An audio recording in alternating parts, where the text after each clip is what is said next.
नमस्कार, मैं हूँ रश्मि सिन्हा। कथा कस्तूरी चैनल के लिए पेश कर रही हूँ अपनी ही लिखी एक कहानी, अंत भला तो सब भला। माधुरी आज ड्राइंग रूम से गुजरते हुए फिर उस तस्वीर के आगे ठिठक कर रुक गई। गौर से उस तस्वीर को देखती रही। नन्ही स्कूल जाने वाली उसकी बेटी पाखी और उसकी युवावस्था की तस्वीर, और कब उसकी आंखों से 2 आंसू टपक गए पता ही नहीं चला। पाखी उसकी लाड़ो दुलारी, कितने प्यार से वो उसको पढ़ाया करती थी। सच, इतने प्यार से तो सिर्फ एक माँ ही पढ़ा सकती है। उसकी और पाखी दोनों की मेहनत का नतीजा था कि वो एक के बाद एक क्लास की सीढ़ियां चढ़ती चली गई।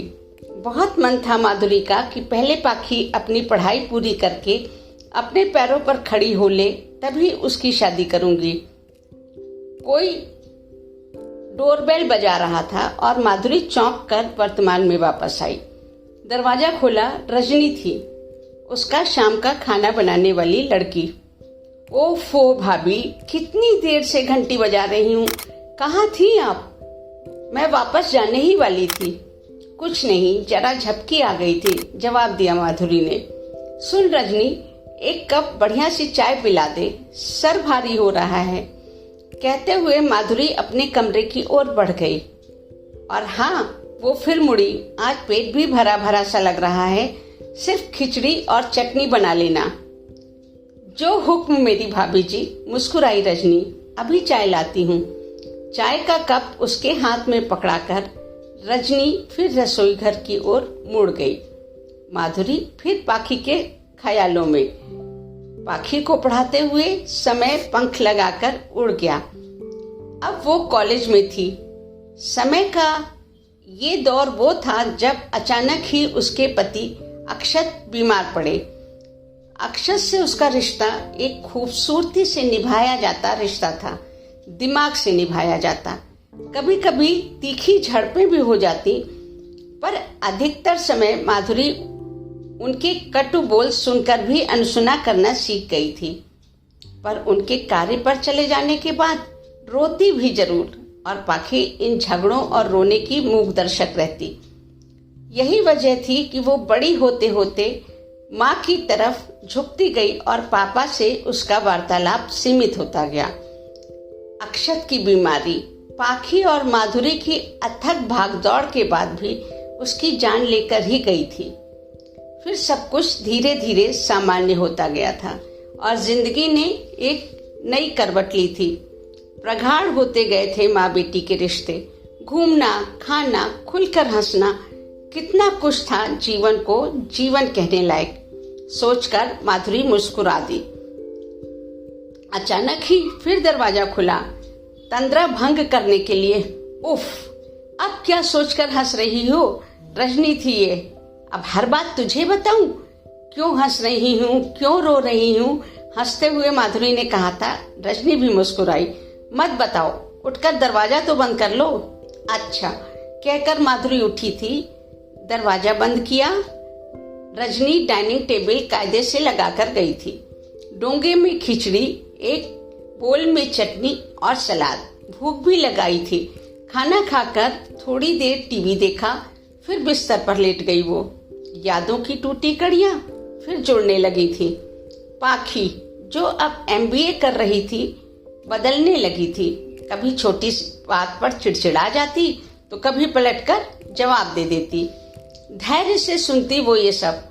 आखिर सारे जीवन में एक यही गुण तो सीखा था। एक दिन पाखी को पास बैठाकर प्यार से वजह जाननी चाहिए थी। अनुमान सही ही था। प्यार करने लगी थी वो अपने एक सहपाठी अनुराग शंकर से। तो माँ इतनी पराई हो गई कि तुम्हें ये बात बताने से पहले सोचना पड़े? माधुरी ने प्यार से झिड़का था उसे। हालांकि शंकर सुनकर एक कीड़ा सा रेंगा था दिमाग में, पर संयत कर गई खुद को माधुरी। जानती थी एक साथ कई प्रश्न करेगी तो पाखी चिड़चिड़ा कर ही जवाब देगी। उठते हुए बोली थी, अच्छा अब मैं चली किचन में, बनाती हूँ तेरे लिए कुछ अच्छा सा। और हाँ, बुला लेना उसे किसी दिन घर पर, मैं भी तो देखूं अपनी लाड़ों का पसंद। एक दिन उसने अनुराग को घर भी बुलाया था। हैंडसम अनुराग माधुरी को भी पसंद आया था। खाने के दौरान ही माधुरी ने उसके परिवार के विषय में भी जानना चाहा था। आंटी, हम 4 भाई बहन हैं। पिता का सदर बाजार में रेडीमेड गारमेंट्स का शोरूम है। पाखी को शायद पहले से ही ये जानकारी थी, तो वो शांत बैठी दोनों की बातचीत सुन रही थी। मुझसे बड़ा एक भाई और 2 छोटी बहनें, अनुराग बोलता जा रहा था। उसके जाने के बाद माधुरी के दिल में उथल पुथल सी मची थी। 4 बच्चे, बड़ा भाई शादीशुदा, यानी 7 प्राणियों का परिवार। इधर पाखी अपने परिवार की इकलौती, लाड़ प्यार में पली, कॉन्वेंट शिक्षित। वास्तविकता के धरातल अक्सर कठोर ही हुआ करते हैं। अपनी शंका उसने धीरे से पाखी से कही भी। पाखी सुनो। सुनते ही पाखी बोल पड़ी थी, तुम परेशान ना हो। अनुराग ने वादा किया है, शादी के बाद हम लोग अलग घर में रहेंगे। और हाँ, ये भी जान लो माँ, अनुराग अनुसूचित जाति का है। एक जाने हुए सत्य को वो धमाकों से घोषित करती हुई अपने कमरे में चल दी। यहाँ से ही माँ बेटी के बीच एक दीवार खींचने लगी थी। माधुरी का अनुभवी दिल और दिमाग कहता, ये लड़की गलत कदम उठा रही है, किंतु पाखी के प्रेम के रास्ते काफी आगे तक जा चुके थे। जब भी माधुरी उसे समझाने की कोशिश करती, एक मुंह फट जवाब हाजिर रहता। हद तो उस दिन हो गई जब उसने लगभग चिल्लाते हुए बोला, माँ, तुम इतनी सीधी भी नहीं हो जितनी दिखने की कोशिश करती हो। जरूर पापा के साथ भी तुमने खराब व्यवहार किया होगा, नहीं तो कोई पति इतना बुरा भी नहीं होता। पैर पटकते हुए वो घर से निकल गई थी। कितना फूट फूट कर रोई थी माधुरी उस दिन। शायद प्रेम में अंधा होना इसे ही कहते हैं। उस दिन की गई पाखी फिर नहीं लौटी थी। 6 महीने हो गए थे इस घटना को हुए। एक पत्र आया था पाखी का, मैंने और अनुराग ने कोर्ट मैरिज कर ली है, तुम सुखी रहो अपनी दुनिया में। पहली बार क्रोध से कांप गई थी माधुरी। भाड़ में जाओ, मैं नहीं ढूंढने वाली तुम्हें। इतना आसान तो न था अपने कलेजे के टुकड़े को यूं अलग कर देना। अक्सर रोती और सोचती, कहाँ गलती हो गई उससे पाखी के पालन पोषण में, या कहीं वो ही तो नहीं गलत है। क्या मैं अपनी अधूरी तमन्नाएं पूरे करने के चक्कर में पाखी को दबाती चली गई? नहीं, कदापि नहीं। उसका दिल सरगोशी करता, साथ ही ये भी कि ईश्वर पाखी को खुश रखे, उसे जीवन में उन अनुभवों से न गुजरना पड़े जिससे मैं गुजरी और निभाया भी। जो भी हो, एक जिद थी कि मैं पाखी को फोन नहीं करूंगी। उसे भी तो मेरी चिंता नहीं है कि माँ किस हाल में होगी। एक कटु सत्य जीवन का ये भी है कि सबक जीवन में व्यक्ति अपने ही अनुभवों से लेता है। दूसरे के अनुभव उसके लिए उपदेशों से अधिक कुछ नहीं है। पाखी बहुत खुश थी अनुराग से शादी करके, और उसके ससुराल वाले भी। 1, 2, 10 दिन गुजर गए, प्रसन्नता बरकरार भी थी। हाँ, एक बात अवश्य थी कि शांति में रहने वाली पाखी को वो रौनक अब शोर शराबा लगने लगी थी और ऊब रही थी वो इससे। अनुराग भी उसे बदला हुआ प्रतीत होता। अक्सर उसका अनुरोध हुआ करता पाखी से माँ और भाभी की मदद करने का, पर वो अनुरोध भी अधिकार की भाषा में परिवर्तित हो चुका था। सुन लेती पाखी, पर रोज रोज उसके बस का न था।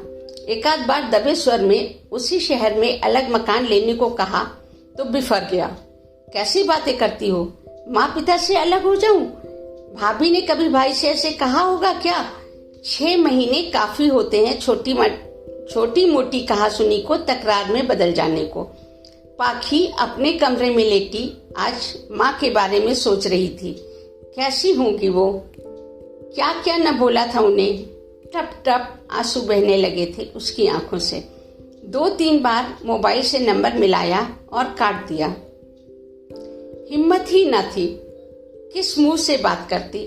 माँ उसे कभी माफ नहीं करेंगी। अगर कर दिया होता तो क्या फोन मिलाकर बात न की होती, हाल न लेती। माधुरी ने पाखी की मिस्ड कॉल देखी। दोनों के ही स्वाभिमान अंत पर थे। फौरन पाखी को फोन मिलाया। हेलो पाखी। माँ, इसके आगे पाखी से बोला न गया। फोन काटकर खूब रोई। क्या माधुरी समझती नहीं थी? वो तो खुद बैठकर रो रही थी। संयत होकर फिर फोन मिलाया पाखी ने। माँ, मैं तुमसे मिलने आ जाऊं? दौड़ कर आजा, माँ का उत्तर था। अपनी सासू माँ से पूछकर क्या वो आज रात में माँ के पास रुक जाए, और उनकी सहर्ष अनुमति के बाद वो चल पड़ी थी। उधर माधुरी ने पाखी की पसंद की कितनी चीजें बनाने का ऑर्डर दे डाला था रजनी को। खुद भी किचन में घुस ही गई थी। पाखी को उसके हाथ की खीर बहुत पसंद थी और पालक पनीर। ये 2 डिश मैं खुद बनाऊंगी रजनी, कहकर वो ये 2 चीजें बनाने में जुट गई। घंटी बजी थी। अधैर्य से ही दौड़कर माधुरी ने दरवाजा खोला था और ऐसा लग रहा था जैसे बरसों से बिछुड़ी 2 सहेलियां मिली हों। आंसू दोनों की ही आंखों से बह रहे थे। कितने किस्से थे पाखी के पास बताने को, और माधुरी मुस्कुराकर ठोड़ी पर हाथ रखे सुनती ही जा रही थी। अंत में पाखी बोली थी, माँ, अब मुझे वहां नहीं जाना। क्यों? पागल है क्या? तेरी बातों से मैंने अनुमान लगा लिया है। तेरे ससुराल में सब अच्छे स्वभाव के हैं। क्या अनुराग तुझसे ठीक से बिहेव नहीं करता?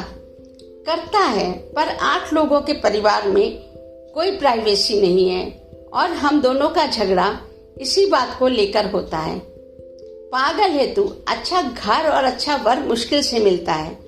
मैं गलत थी अनुराग को समझने में। अच्छा, तुम ऐसा करो कि किन्हीं 2-4 बड़ी कंपनियों में अप्लाई करो। अनुराग से कैसे अनुमति लेना है ये तुम्हारे विवेक पर निर्भर है।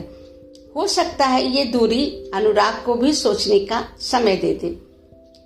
ओ मेरी प्यारी मम्मी, कहकर पाखी ने उसके गले में बाहें डालकर एक चुम्मी अंकित कर दी थी उसके गालों पर। अगले दिन पाखी लौट गई थी।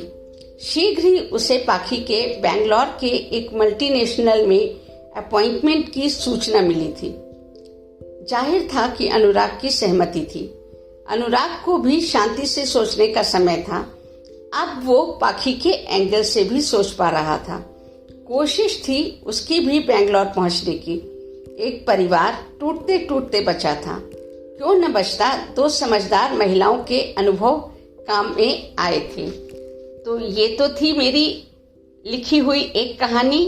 कैसी लगी बताइएगा, और फिर मिलेंगे, जल्दी मिलेंगे, और इसी चैनल पर।